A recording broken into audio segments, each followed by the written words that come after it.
20.3 Perspectives on the phylogenetic tree. By the end of this section, you will be able to do the following. Describe horizontal gene transfer. Illustrate how prokaryotes and eukaryotes transfer genes horizontally. Identify the web and ring models of phylogenetic relationships and describe how they differ from the original phylogenetic tree concept. Phylogenetic modeling concepts are constantly changing. It is one of the most dynamic fields of study in all biology. Over the last several decades, new research has challenged scientists' ideas about how organisms are related. The scientific community has proposed new models of these relationships. Many phylogenetic trees are models of the evolutionary relationship among species. Phylogenetic trees originated with Charles Darwin, who sketched the first phylogenetic tree in 1837, Figure 20.12a. This served as a prototype for subsequent studies for more than a century. The phylogenetic tree concept, with a single trunk representing a common ancestor, with the branches representing the divergence of species from this ancestor, fits well with the structure of many common trees, such as the oak, Figure 20.12b. However, evidence from modern DNA sequence analysis and newly developed computer algorithms has caused skepticism about the standard tree model's validity in the scientific community. 20.3 Perspectives on the phylogenetic tree. 495 Figure 20.12. The concept of the tree of life dates to an 1837 Charles Darwin sketch. Like an oak tree, the tree of life has a single trunk and many branches. Credit B. Modification of work by Amata 44 inches, Wikimedia Commons. Limitations to the classic model. Classical thinking about prokaryotic evolution, included in the classic tree model, is that species evolve clonally. That is, they produce offspring themselves with only random mutations causing the descent into the variety of modern-day and extinct species known to science. This view is somewhat complicated in eukaryotes that reproduce sexually, but the laws of Mendelian genetics explain the variation in offspring, again, to be a result of a mutation within the species.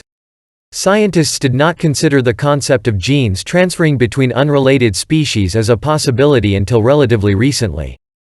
Horizontal gene transfer, HGT, or lateral gene transfer, is the transfer of genes between unrelated species.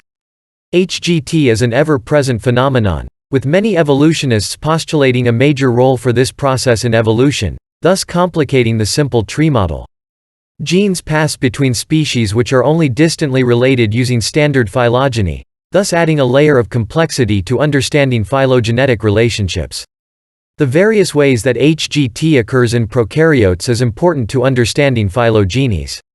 Although at present some do not view HGT as important to eukaryotic evolution, HGT does occur in this domain as well. Finally, as an example of the ultimate gene transfer, some scientists have proposed genome fusion theories between symbiotic or endosymbiotic organisms to explain an event of great importance, the evolution of the first eukaryotic cell, without which humans could not have come into existence. Horizontal gene transfer. Horizontal gene transfer, HGT, is the introduction of genetic material from one species to another species by mechanisms other than the vertical transmission from parents to offspring. These transfers allow even distantly related species to share genes, influencing their phenotypes. Scientists believe that HGT is more prevalent in prokaryotes, but that this process transfers only about 2% of the prokaryotic genome. Some researchers believe such estimates are premature. We must view the actual importance of HGT to evolutionary processes as a work in progress.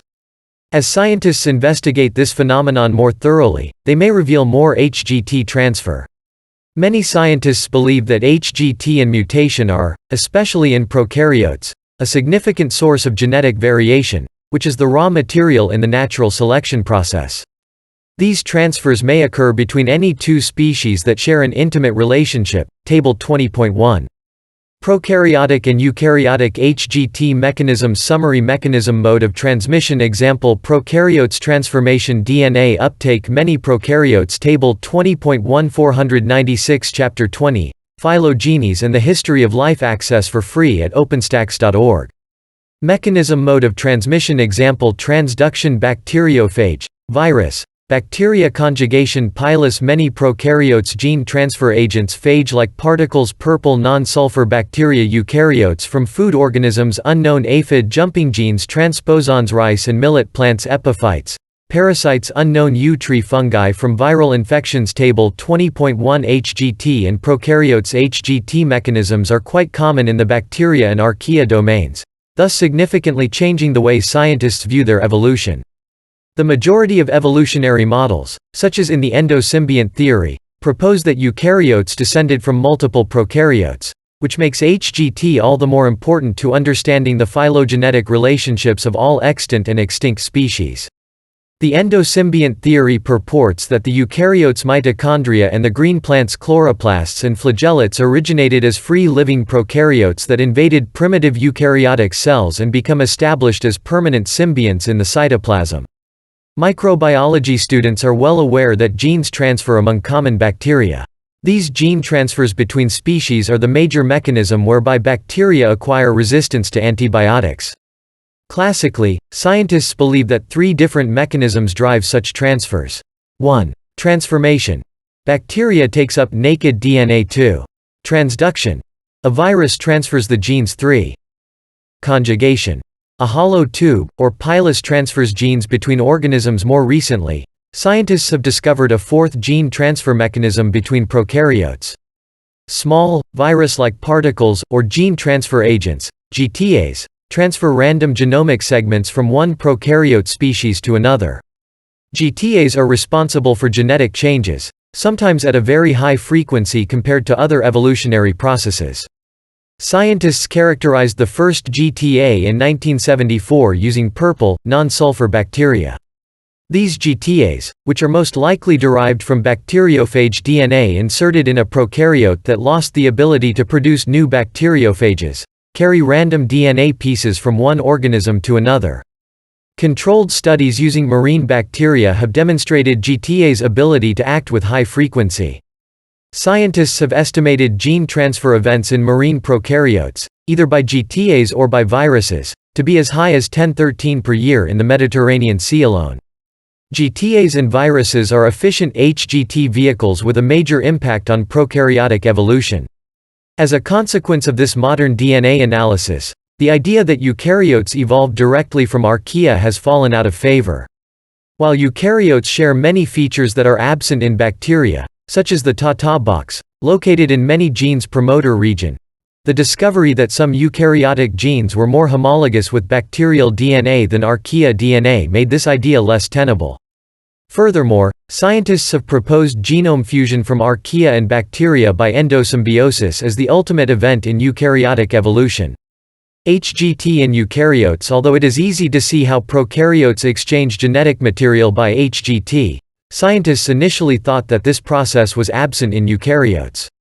After all, prokaryotes are but single cells exposed directly to their environment, whereas, the multicellular organism's sex cells are usually sequestered in protected parts of the body. It follows from this idea that the gene transfers between multicellular eukaryotes should be more difficult. Scientists believe this process is rarer in eukaryotes and has a much smaller evolutionary impact than in prokaryotes. In spite of this, HGT between distantly related organisms is evident in several 20.3 perspectives on the phylogenetic tree 497 eukaryotic species, and it is possible that scientists will discover more examples in the future. In plants, researchers have observed gene transfer in species that cannot cross-pollinate by normal means. Transposons or jumping genes have shown a transfer between rice and millet plant species. Furthermore, fungal species feeding on yew trees, from which the anti-cancer drug Taxol is derived from the bark, have acquired the ability to make Taxol themselves, a clear example of gene transfer. In animals, a particularly interesting example of HGT occurs within the aphid species, figure 20.13. Aphids are insects that vary in color based on carotenoid content. Carotenoids are pigments that a variety of plants, fungi, and microbes produce, and they serve a variety of functions in animals, who obtain these chemicals from their food. Humans require carotenoids to synthesize vitamin A, and we obtain them by eating orange fruits and vegetables, carrots, apricots, mangoes, and sweet potatoes. Alternatively, aphids have acquired the ability to make the carotenoids on their own. According to DNA analysis, this ability is due to fungal genes transferring into the insect by HGT, presumably as the insect consumed fungi for food. A carotenoid enzyme, or desaturase, is responsible for the red coloration in certain aphids, and when mutation of this gene leads to formation of inactive enzyme, the aphids revert to their more common green color, figure 20.13. Figure 20.13. Red aphids get their color from red carotenoid pigment. Genes necessary to make this pigment are present in certain fungi, and scientists speculate that aphids acquired these genes through HGT after consuming fungi for food. If mutation inactivates the genes for making carotenoids, the aphids revert back to their green color. Red coloration makes the aphids considerably more conspicuous to predators, but evidence suggests that red aphids are more resistant to insecticides than green ones. Thus, red aphids may be more fit to survive in some environments than green ones. Credit A. Modification of work by Benny Mazur. Credit B. Modification of work by Mick Talbot. Genome fusion and eukaryote evolution. Scientists believe the ultimate in HGT occurs through genome fusion between different prokaryote species when two symbiotic organisms become endosymbiotic. This occurs when one species is taken inside another species' cytoplasm, which ultimately results in a genome consisting of genes from both the endosymbiont and the host. This mechanism is an aspect of the endosymbiont theory, which most biologists accept as the mechanism whereby eukaryotic cells obtain their mitochondria and chloroplasts. However, the role of endosymbiosis in developing the nucleus is more controversial. Scientists believe that nuclear and mitochondrial DNA have different, separate, evolutionary origins, with the mitochondrial DNA derived from the bacteria's circular genomes ancient prokaryotic cells engulfed. We can regard mitochondrial DNA as the smallest chromosome. Interestingly enough, mitochondrial DNA is inherited only from the mother. The mitochondrial DNA degrades in sperm when the sperm degrades in the fertilized egg, or in other instances when the mitochondria located in the sperm's flagellum fails to enter the egg. Within the past decade, James Lake of the UCLA, NASA Astrobiology Institute proposed that the genome fusion process is responsible for the evolution of the first eukaryotic cells, figure 20.14a. Using DNA analysis and a new mathematical algorithm, conditioned reconstruction, CR, his laboratory proposed that eukaryotic cells developed from an endosymbiotic gene fusion between two species, one an archaea and the other a bacteria. As mentioned, some eukaryotic genes resemble those of archaea, whereas others resemble those from bacteria.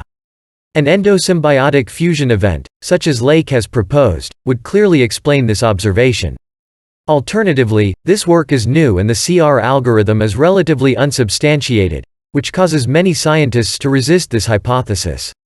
Lake's more recent work, figure 20.14b, proposes that gram-negative bacteria, which are unique within their domain in that 498 Chapter 20, Phylogenies and the History of Life, access for free at openstax.org. They contain two lipid bilayer membranes, resulted from an endosymbiotic fusion of archaeal and bacterial species. The double membrane would be a direct result of the endosymbiosis, with the endosymbiont picking up the second membrane from the host as it was internalized. Scientists have also used this mechanism to explain the double membranes in mitochondria and chloroplasts. Lake's work is not without skepticism, and the biological science community still debates his ideas. In addition to Lake's hypothesis, there are several other competing theories as to the origin of eukaryotes. How did the eukaryotic nucleus evolve? One theory is that the prokaryotic cells produced an additional membrane that surrounded the bacterial chromosome. Some bacteria have the DNA enclosed by two membranes. However, there is no evidence of a nucleolus or nuclear pores. Other proteobacteria also have membrane-bound chromosomes. If the eukaryotic nucleus evolved this way, we would expect one of the two types of prokaryotes to be more closely related to eukaryotes. Figure 20.14. The scientific community now widely accepts the theory that mitochondria and chloroplasts are endosymbiotic in origin. More controversial is the proposal that, the eukaryotic nucleus resulted from fusing archaeal and bacterial genomes, and that, Gram-negative bacteria, which have two membranes, resulted from fusing archaea and gram-positive bacteria, each of which has a single membrane. The nucleus first hypothesis proposes that the nucleus evolved in prokaryotes first, figure 20.150, followed by a later fusion of the new eukaryote with bacteria that became mitochondria. The mitochondria first hypothesis proposes that mitochondria were first established in a prokaryotic host, figure 20.15b, which subsequently acquired a nucleus, by fusion or other mechanisms, to become the first eukaryotic cell. Most interestingly, the eukaryote first hypothesis proposes that prokaryotes actually evolved from eukaryotes by losing genes and complexity, figure 20.15c. All of these hypotheses are testable. Only time and more experimentation will determine which hypothesis data best supports. 20.3 Perspectives. On the phylogenetic tree 499 figure 20.153 alternate hypotheses of eukaryotic and prokaryotic evolution are a. The nucleus first hypothesis, b. the mitochondrion first hypothesis, and c. the eukaryote first hypothesis. Web and network models recognizing the importance of HGT, especially in prokaryote evolution, has caused some to propose abandoning the classic tree of life model. In 1999, W. Ford Doolittle proposed a phylogenetic model that resembles a web or a network more than a tree. The hypothesis is that eukaryotes evolved not from a single prokaryotic ancestor, but from a pool of many species that were sharing genes by HGT mechanisms. As figure 20.16a shows, some individual prokaryotes were responsible for transferring the bacteria that caused mitochondrial development to the new eukaryotes, whereas other species transferred the bacteria that gave rise to chloroplasts. Scientists often call this model the web of life. In an effort to save the tree analogy, some have proposed using the ficus tree, figure 20.16b, with its multiple trunks as a phylogenetic way to represent a diminished evolutionary role for HGT. Figure 20.16 in W. Ford Doolittle's A Phylogenetic Model, the tree of life, arose from a community of ancestral cells, has multiple trunks, 500 Chapter 20, Phylogenies and the History of Life access for free at openstax.org. And has connections between branches where horizontal gene transfer has occurred. Visually, this concept is better represented by b. the multi-trunked ficus than by an oak's single trunk similar to Darwin's tree in figure 20.12. Credit B. Modification of work by P. Cyber Artist, Flickr, Ring of Life models. Others have proposed abandoning any tree-like model of phylogeny in favor of a ring structure, the so-called Ring of Life, figure 20.17. This is a phylogenetic model where all three domains of life evolved from a pool of primitive prokaryotes. Lake, again using the conditioned reconstruction algorithm, proposes a ring-like model in which species of all three domains, archaea, bacteria, and eukarya, evolved from a single pool of gene-swapping prokaryotes. His laboratory proposes that this structure is the best fit for data from extensive DNA analyses performed in his laboratory, and that the ring model is the only one that adequately takes HGT and genomic fusion into account. However, other phylogeneticists remain highly skeptical of this model. Figure 20.17. According to the Ring of Life phylogenetic model, the three domains of life evolved from a pool of primitive prokaryotes. In summary, we must modify Darwin's tree of life model to include HGT. Does this mean abandoning the tree model completely? Even Lake argues that scientists should attempt to modify the tree model to allow it to accurately fit his data, and only the inability to do so will sway people toward his ring proposal. This doesn't mean a tree, web, or a ring will correlate completely to an accurate description of phylogenetic relationships of life. A consequence of the new thinking about phylogenetic models is the idea that Darwin's original phylogenetic tree concept is too simple, but made sense based on what scientists knew at the time. However, the search for a more useful model moves on. Each model serves as hypotheses to test with the possibility of developing new models. This is how science advances. Researchers use these models as visualizations to help construct hypothetical evolutionary relationships and understand the massive amount of data that requires analysis.